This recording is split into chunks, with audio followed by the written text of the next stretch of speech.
Assalamualaikum warahmatullahi wabarakatuh. Alhamdulillahirrahmanirrahim. Wabihi nasta'in ala umuri dunia wa din. Wassalatu wassalamu ala asrafil anbiya'i wal mursalin sayyidina Muhammadin wa ala alihi wa sahbihi ajma'in, amma ba'du. Baik, mari kita lanjutkan kuliah kita, adik-adik sekalian. Dan kita akan membahas pada kesempatan kali ini tentang akad wadi'ah. Akad wadi'ah ini adalah akad titipan, ya, intinya. Akad titipan yang mana akad wadi'ah ini termasuk dalam akad tabarruk. Jadi kita masih dalam pembahasan akad tabarruk, akad yang tidak ada upah, gitu ya. Pada awalnya memang tidak ada upah dalam wadi'ah ini. Dan insya Allah kita akan membahas akad wadi'ah ini dari awal, ya, maksudnya dari syarat, rukun, kemudian ragam dan perkembangannya seiring berjalannya waktu, seiring zaman. Sehingga kita akan bahasnya juga tentang akad wadi'ah ini pada lembaga keuangan syariah atau fatwa yang dikeluarkan oleh DSN MUI di Indonesia ini. Nah, oke, silakan ditonton sampai habis sehingga tidak salah paham nanti ya. Baik, mari kita mulai kuliah kita pada kesempatan kali ini.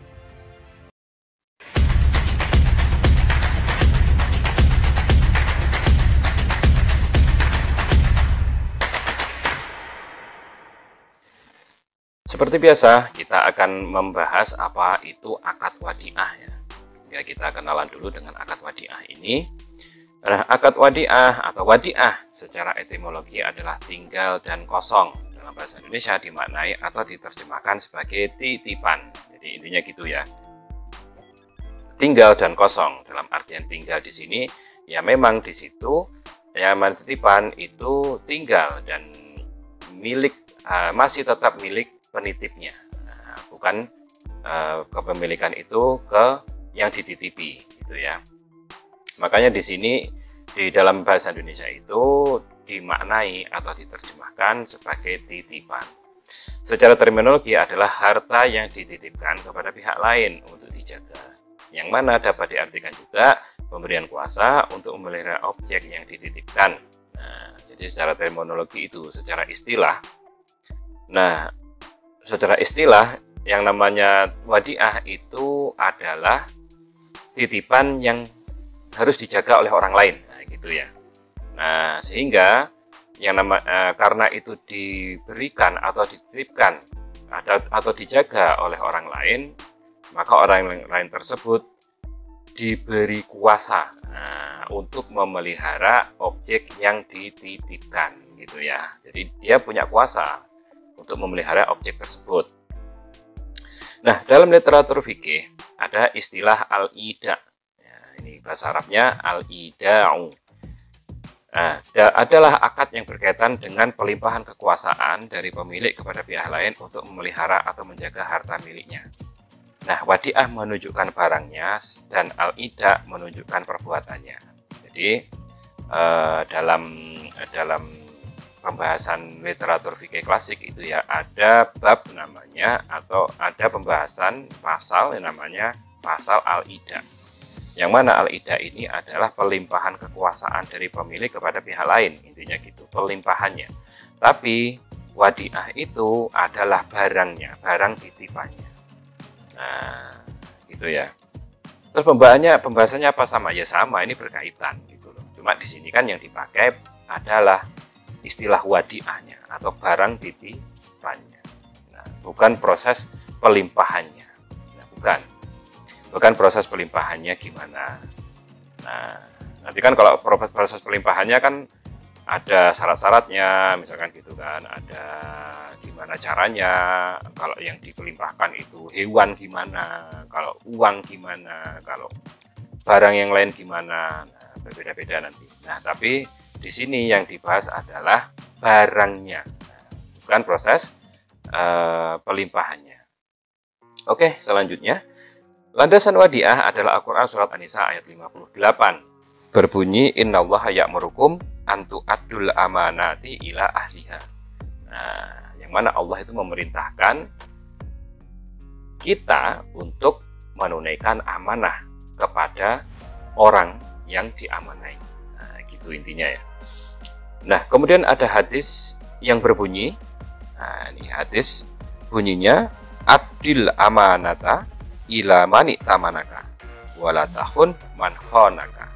Nah, hadis ini artinya adalah tunaikanlah amanah kepada pihak yang telah memberikan amanah kepadamu, dan janganlah kamu berkhianat terhadap orang yang mengkhianatimu. Hadis ini diriwayatkan oleh Abu Daud dan Tirmidzi. Nah, jadi adik-adik sekalian, yang namanya wadiah ini sebenarnya banyak sekali ya hadis-hadis berkaitan dengan wadiah tentang barang titipan ini, ayatnya juga, tapi di sini saya ambil satu-satu saja ya sebagai contoh dalil atau landasan dari wadiah ini. Nah, tidak hanya Quran dan hadis saja, tapi juga ada ijma, yaitu kesepakatan ulama. Bahasanya ulama bersepakat wadiah atau titipan itu hukumnya boleh, itu hukumnya boleh.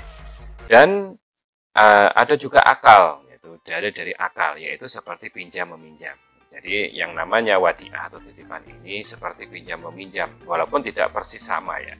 Maksudnya apa? Kalau pinjam meminjam itu kan tetap barangnya, pinjam minjam barang itu barangnya tetap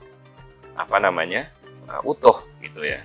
Kita mengembalikannya utuh, yang dipakai manfaatnya boleh, yang dipakai manfaatnya, tapi barangnya tetap utuh. Nah, sedangkan wadiah ini kan nggak hanya di barang, tapi ya barang itu maksudnya nggak mencakup barang, tapi ya uang. Cuman hanya mirip-mirip saja. Tuh. Oke. Nah, selanjutnya rukun dan syarat wadiah. Nah, kita akan bahas rukun dan syaratnya. Rukun dan syarat wadiah yaitu satu wadiah, yaitu benda yang dititipkan kepada pihak lain. Syaratnya adalah harus benda yang halal, baik dzati maupun aridi. Jadi yang dititipkan itu adalah benda yang halal, baik dzati maupun aridi. Dzati itu halal secara bendanya, ya bukan babi atau yang mengandung babi atau yang mengandung anjing, intinya gitu ya. Nah, namanya itu adalah yang secara zat, secara benda itu halal. Maupun aridi, aridi itu cara mendapatkannya. Kalau cara mendapatkannya ini tidak halal ya tetap tidak halal ya, nanti ujungnya. Nah, gitu. Baik dzati maupun aridi dan dapat dimiliki. Jadi bendanya itu dapat dimiliki. Ya misalkan burung yang terbang, saya nitip burung yang terbang itu. Nah, gimana? Nah, gitu ya. Saya nitip rusa yang liar itu. Nggak bisa. Saya nitip ikan yang ada di sungai itu misalkan, ya nggak bisa gitu ya. Nah, oke, selanjutnya yang kedua sigoh akad, yaitu pernyataan penawaran dan persetujuan. Syaratnya harus jelas atau sesuai dengan kebiasaan. Jadi namanya sigoh itu jelas ya, ijab dan qabul. Syaratnya harus jelas. Ya, jelas itu ya dengan ini saya nitip ya, jelas itu. Atau ini saya taruh sini ya. Atau ini sementara di tempatmu dulu ya.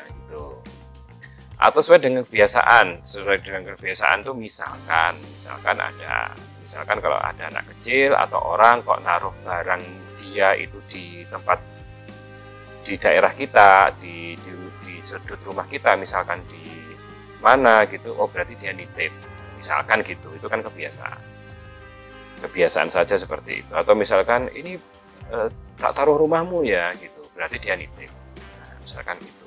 Terus naruhnya misalkan tiba-tiba di tempat mana gitu. Nah, itu kan hanya kebiasaan, tergantung daerah dan misalkan suku masing-masing ya. Oke, selanjutnya ada mudik atau mustaudik. Nah, istilah dalam fikihnya itu ya, yaitu pihak yang menitipkan barang atau pemilik barangnya. Nah, kemudian yang keempat ada muda atau istilahnya mustaudak, yaitu pihak yang menerima titipan. Nah, syarat para pihak adalah cakap hukum, dewasa dan berakal, serta atas kehendak sendiri. Namun mazhab Hanafi tidak mensyaratkan ini semua. Jadi maksudnya tidak mensyaratkan ini semua itu tidak mensyaratkan 1 sampai 4 ini, kecuali yang sigoh itu ya saya nitip, itu intinya. Walaupun anak kecil yang bilang saya nitip ya, menurut mazhab Hanafi itu disebut titipan atau wadiahnya sah gitu ya. Oke, selanjutnya hukum menerima wadiah. Nah, ini harus kita tahu ya, ada hukum menerima wadiah ini. Nah, hukum asal menerima titipan adalah boleh. Jadi ini dari sudut penerimanya. Nah, dari sudut penerimanya. Kalau dari sudut yang menitipkan gimana? Nah, tidak kita bahas karena kita yang akan bahas ini dari sudut penerimanya. Hukum asal menerima titipan adalah boleh, akan tapi hukum asli dapat berubah karena keadaan berikut. Jadi keadaan-keadaan ini dapat merubah dari hukum asalnya itu ya. Yang pertama, haram hukumnya menerima titipan apabila penerimanya tidak memiliki kemampuan untuk menjaganya. Ya, sekiranya sampean nggak mampu menjaga, kan bisa ditakar. Wah, ini mobil ini kalau taruh di depan teras nitip boleh, tapi kalau taruh di dalam teras nggak ada tempat. Kalau di depan teras takutnya hilang. Ya, bilang jangan. Aduh, saya nggak bisa kamu titip ini, takutnya hilang gitu. Atau menerima titipan harta yang diketahui prosesnya tidak sah secara hukum. Nah, yang ini kalau kita tahu loh ya, kalau kita tahu, misalkan jelas-jelas dia kerjaannya bandar judi, atau dia jelas-jelas jualan narkoba, atau misalkan barang-barangnya dari situ, walaupun nggak semua gitu ya, biasanya nggak semua, tapi kalau sampean tahu, kalian tahu, ya jangan terima, jangan mau dititipi itu. Nanti kan pasti kena ya nanti. Kalau ketangkap polisi kan dari sini barangnya kamu beli dari ini apa saja A, B, C, D, E. A, B, C, D, E ternyata dititipi. Nanti kita dicurigai mesti gitu. Makanya haram hukumnya. Nah, yang kedua wajib. Nah, wajib hukumnya menerima titipan apabila penerima titipan memiliki kemampuan untuk menjaganya. Nah, kalau sekiranya kalian mampu menjaganya, ya terima. Dan adanya wajib menerima ya. Dan adanya kondisi pihak penitip yang akan teraniaya jika harta tidak diterima untuk dititipkan. Jadi misalkan kondisinya apa? Kondisinya rebutan warisan, gitu, misalkan ya. Terus surat-suratnya ini saling berebut antara bersaudara, orang-orang yang bersaudara ini, kakak adik ini. Nah, untuk keamanan dititipkan ke kita. Agar apa? Agar adil pembagiannya, tidak dolim salah satunya. Gitu. Nah, wajib hukumnya seperti itu ya. Ini contoh saja. Yang ketiga, sunnah hukumnya menerima titipan jika perbuatan tersebut diduga akan melahirkan kebaikan. Nah, ya silahkan dicari kiaskan sendirilah ya. Sekiranya apa kalau dititipkan itu nanti akan berdampak kebaikan. Yang keempat, makruh hukumnya menerima titipan jika perbuatan tersebut diduga akan melahirkan keburukan. Nah, jadi ya seperti ini bisa dikiaskan sendiri, bisa dianalogikan sendiri ya, dicari contohnya karena ya keadaan yang dititipi itulah nanti yang tahu gitu ya. Oke, selanjutnya konsep dan ragam wadiah. Nah, konsep wadiah dipresentasikan ulama. Sebagian ulama mazhab Syafi'i berpendapat bahwa wadiah atau titipan merupakan izin dan keringanan untuk menjaga harta. Sedangkan menurut mayoritas ulama bahwa wadiah merupakan perwakilan atau wakalah atau pinjaman barang atau ariah. Jadi konsep wadiah sebenarnya apa sih gitu loh. Gimana sih gitu. Nah, apakah cuma dititipkan aja terus ditinggal sama dia, terus kita di sini gimana ini? Udah ngerepotin kita gitu kan. Makan tempatnya kita gitu, menggunakan tempatnya kita dan lain sebagainya lah intinya ya. Nah, terus konsepnya gimana? Nah, maka dari itu ada perbedaan di sini. Kalau sebagian mazhab Syafi'i itu titipan merupakan izin saja dan keringanan untuk menjaga harta. Sedangkan kalau mayoritas ulama ya seperti perwakilan. Nah, namanya perwakilan itu kan khusus lah. Khusus sebenarnya. Kalau wadiah ini kan lebih umum. Atau pinjaman barang itu ya khusus, pinjamannya itu aja, pinjam barang itu aja. Sedangkan wujudnya, bendanya ya tidak boleh berkurang. Nah, gitu ya. Manfaatnya yang boleh dipakai. Nah, gitu. Kemudian selanjutnya, akad wadiah dapat dibedakan menjadi dua. Nah, yang pertama wadiah mutlaqah, yaitu akad wadiah yang tidak disertai syarat apapun, baik cara, tempat, atau pemeliharaan. Jadi yang namanya akad wadiah itu ada yang mutlaqah, ada syarat apapun. Pokoknya saya nitip, caranya gimana ya terserah kamu, tempatnya di mana terserah kamu, atau pemeliharaannya gimana. Coba yang dititipkan itu kuda gitu misalkan, gimana itu? Nah gitu ya. Namanya ada wadiah mutlaqah. Yang kedua ada akad wadiah muqayyadah, yaitu yang disertai dengan syarat, baik cara, tempat, atau pemeliharaannya. Ya, ada syarat-syaratnya, misalkan ini harus makan rumput apa, kalau udah gitu, harus mandi seminggu sekali, harus dipotong kukunya, harus divaksin, misalkan kalau ninggalnya lama, misalkan gitu. Nah, jadi ada dua ragamnya. Nah, sekarang kita perkembangan wadiah pembahasannya. Karena wadiah yang awalnya tidak ada upah, nggak ada apa, karena itu akad tolong menolong ya, akad sukarela, transaksi sukarela, tolong menolong karena Allah hanya mengharapkan pahala dari Allah. Nah, ternyata dalam perkembangannya namanya wadiah, namanya barang titipan kan macam-macam. Nah, ada kejadian atau kasus yang mana itu meminta upah karena memang barangnya itu butuh pemeliharaan, misalkan. Nah, kita bahas hukum meminta upah adanya akad wadiah atau wadiah bil ujroh. Jadi kalau minta upah akad wadiah dengan upah gitu ya, namanya wadiah bil ujroh. Ulama berbeda pendapat boleh tidaknya. Nah, menurut mazhab Hanafi dan Syafi'i boleh. Yang namanya nerima akad wadiah itu nerima upah boleh. Ini logikanya ya, saya ya gitulah. Masa kita dititipin nggak ada timbal baliknya gitu ya, nggak ada jasanya kita. Ya gimana?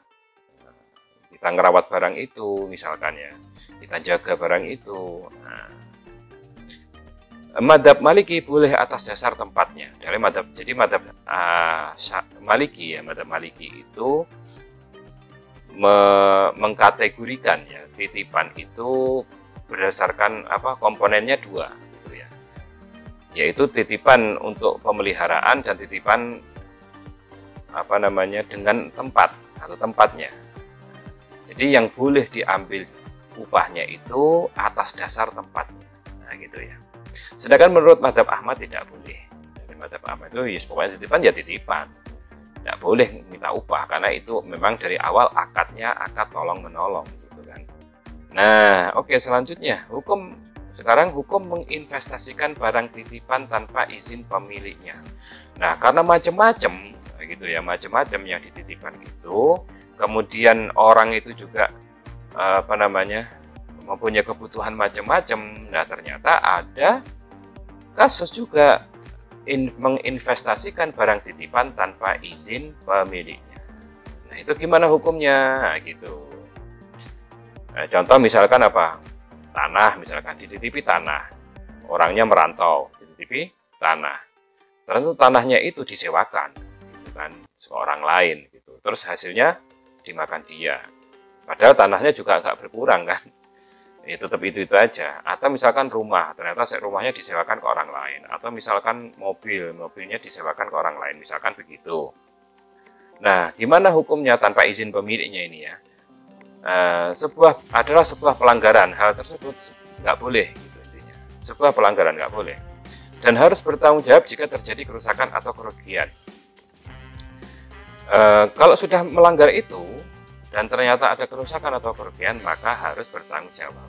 Nah, di sini yang namanya akad wadiah yang awalnya amanah ya, yang nama awalnya itu amanah, nggak ada upah, tidak ada kompensasi apapun, maka di sini berubah sifatnya. Akad wadiah itu berubah sifatnya menjadi yadu domana, wadiah yad domana, wadiah yang mengharuskan untuk menjamin atau mengganti kerusakan atau kerugian tersebut. Nah, gitu ya. Nah, selanjutnya jika ada keuntungan, tadi kan kalau dia rugi, sekarang kalau untung gimana? Nah, jika ada keuntungan, maka ulama berbeda pendapat. Yang pertama, ada yang berpendapat keuntungannya milik penitip. Nah, karena barangnya itu aslinya kan milik yang menitip. Maka harta yang keluar atau harta yang dihasilkan dari barang titipan itu ya milik penitip. Nah, itu pendapat pertama. Pendapat kedua, disedekahkan ke Baitul Mal. Disedekahkan ke Baitul Mal? Iya, karena dari awal sudah salah. Kan dia melanggar tanpa izin pemiliknya menggunakan barang titipan. Kan melanggar itu. Nah, ternyata ada keuntungan dari situ, berarti keuntungannya dihasilkan dari pelanggaran. Nah, makanya tidak boleh ini, keuntungan ini gimana? Dibuang kan tidak mungkin keuntungannya. Nah, dibuang tidak mungkin ya, disediakan ke Baitul Mal, yang mana Baitul Mal nanti akan dipakai untuk kemaslahatan umum. Nah, gitu ya.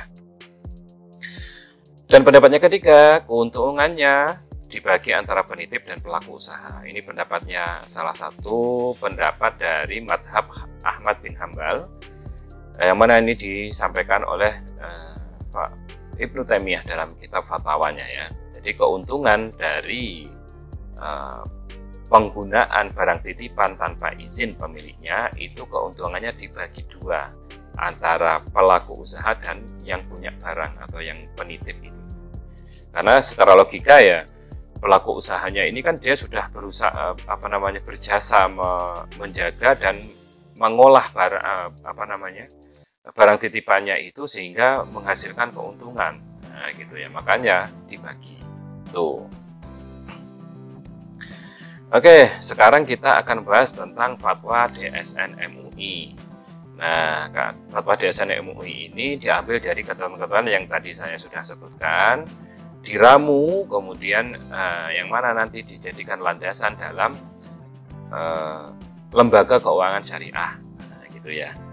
Nah, fatwa DSN MUI yang berkaitan dengan wadiah adalah sebagai berikut. 1. Fatwa nomor 1 tahun 2000 tentang giro, nah, gitu ya. Yang kedua, fatwa nomor 2 tahun 2000 tentang tabungan. Nah, yang ketiga, fatwa nomor 3 tahun 2000 tentang deposito. Lupa apa sih bedanya giro, tabungan, deposito? Nah, gini. Intinya kita itu kan menaruh uang kita di bank.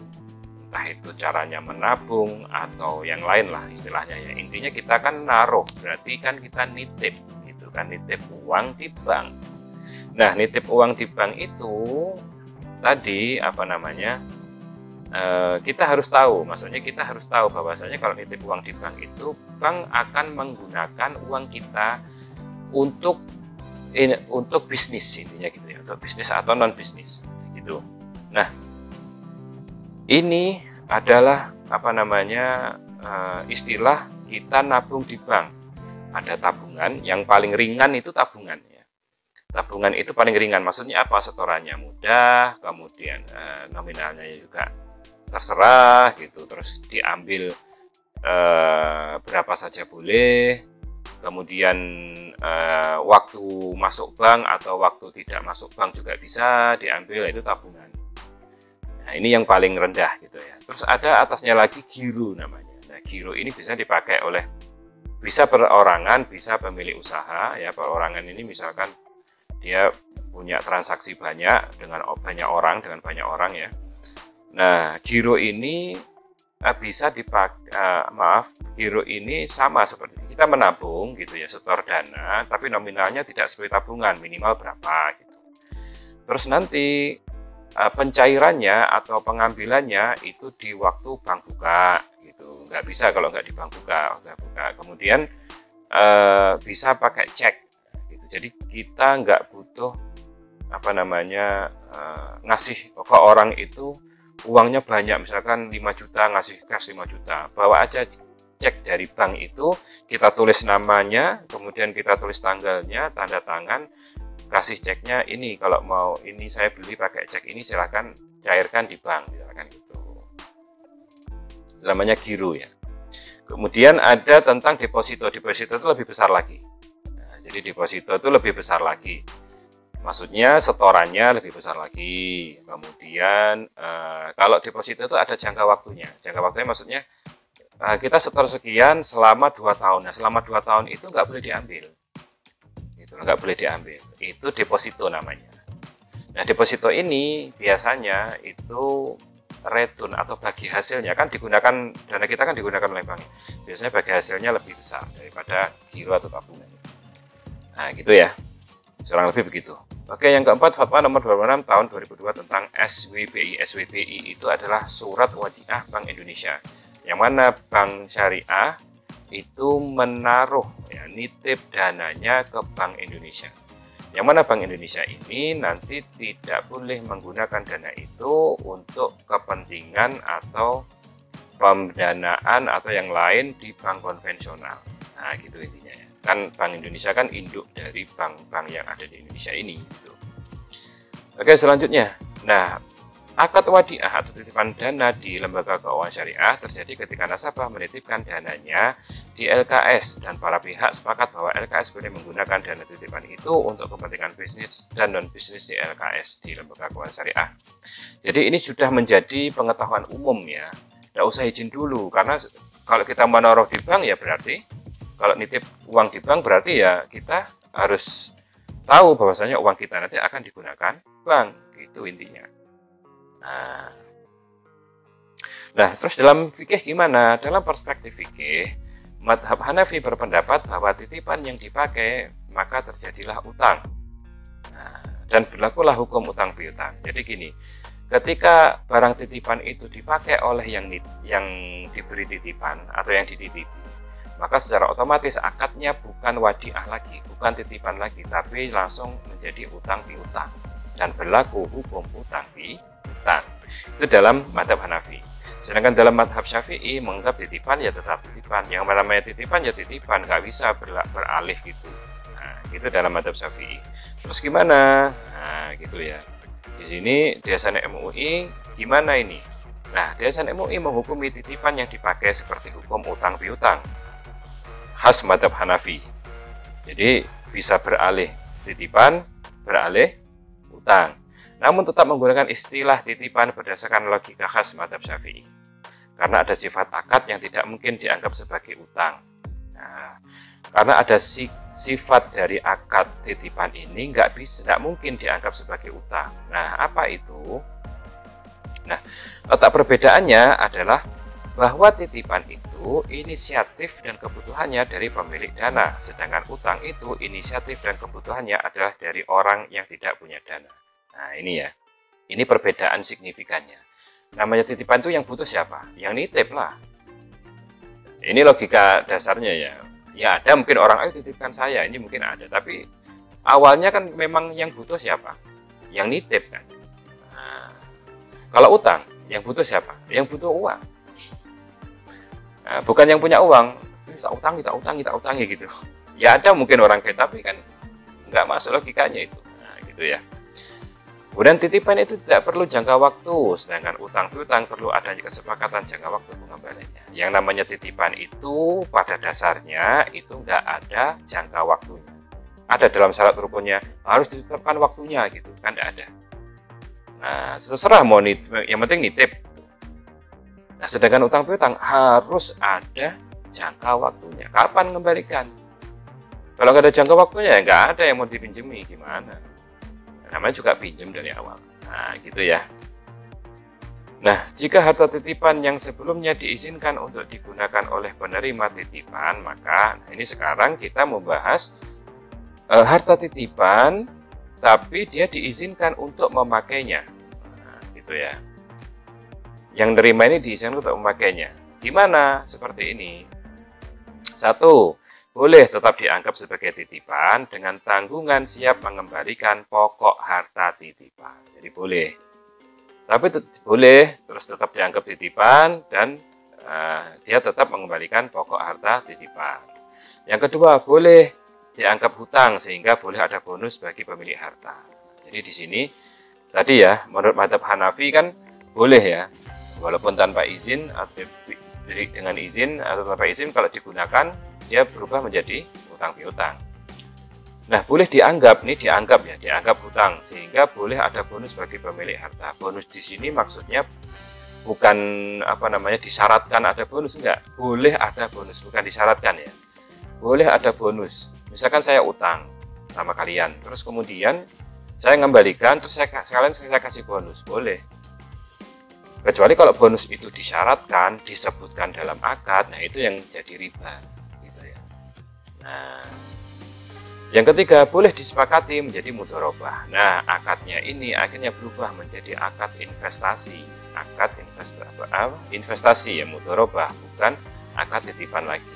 Sehingga nanti keuntungannya akan dibagi antara pemilik dan penerima, yang mana ya, antara pemilik dan yang dititipi.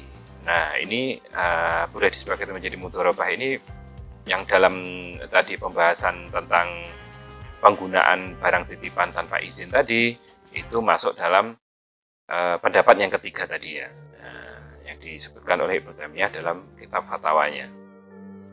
Nah, sekarang kita membahas tentang berakhirnya akad wadiah. Nah, berakhirnya akad wadiah adalah satu meninggalnya salah satu pihak yang berakad. Jadi kalau ada salah satu pihak yang berakad, sudah selesai wadiahnya gitu, secara otomatis gitu ya. Yang kedua, penerima titipan terkena gila atau nggak berakal. Ya intinya dia berubah lah, nggak berakal lagi, entah stres, entah gila, entah apalagi gitu ya. Yang mana akhirnya kan dia gimana mau diminta pertanggungjawaban? Saya minta barang saya lagi, dia nggak berakal, ya sudah gimana? Dengan peristiwa itu maka secara otomatis akad wadiah berakhir. Gitu ya. Yang ketiga, penerima titipan dibatasi hak perbuatan hukumnya karena bangkrut. Jadi dia divonis oleh pengadilan pailit. Kamu orang yang pailit sekarang, utangmu banyak dan kamu tidak sanggup bayar. Nah, maka yang seperti ini, jika ada orang yang dititipi divonis pengadilan seperti ini, maka secara otomatis titipannya, akad titipannya itu berakhir. Karena apa? Ya takutnya nanti barang titipannya dipakai sama dia untuk nyaur utang-utangnya, gitu ya. Yang keempat, penerima titipan menyatakan tidak bersedia lagi memelihara atau menjaga atau memberi titipan, atau pemberi titipan menyatakan akad wadiah berakhir. Jadi ya sudah, saya nggak mau lagi kamu titipi, sudah ambil barangmu, saya nggak mau dititipi lagi, ini ambil barangmu, kayak gitu. Saya nggak mau jaga lagi, ya sudah, selesai gitu ya. Atau mana barangku tak ambil, ya selesai, berarti akad wadiah berakhir. Yang kelima, barang atau harta yang dititipkan musnah. Kalau musnah ya selesai sudah, gitu ya. Namanya juga musnah, habis. Nah, kena tsunami, kena banjir atau kebakaran, ya, sudah berakhir akad wadiah tersebut. Nah, yang keenam, terdapat pengingkaran akad wadiah baik dari penerima titipan maupun dari pemberi titipan. Jadi ada pengingkaran, enggak kok, aku titip sama kamu kemarin, enggak kok. Nah, atau yang loh ini barang kamu, gitu kan, saya yang dititipi, itu saya bilang ini barang kamu kemarin titip saya ini, enggak kok, gitu ya sudah. Berakhir barang titipan itu, akad wadiah tersebut. Nah, itu adik-adik. Jadi di sini ada beberapa ya tentang berakhirnya akad wadiah ini, sehingga kita bisa mengukur ketika ada titipan-titipan yang datang kepada kita, atau kita sendiri yang menitipkan sesuatu ke orang lain atau lembaga. Nah, gitu ya. Oke, adik-adik sekalian, inilah dapat saya sampaikan pada kesempatan kali ini. Terima kasih. Dan kalau ada yang kurang, atau ada yang salah, atau ada yang keliru, silahkan tulis kritik dan saran di kolom komentar. Nah, terima kasih atas perhatiannya. Assalamualaikum warahmatullahi wabarakatuh.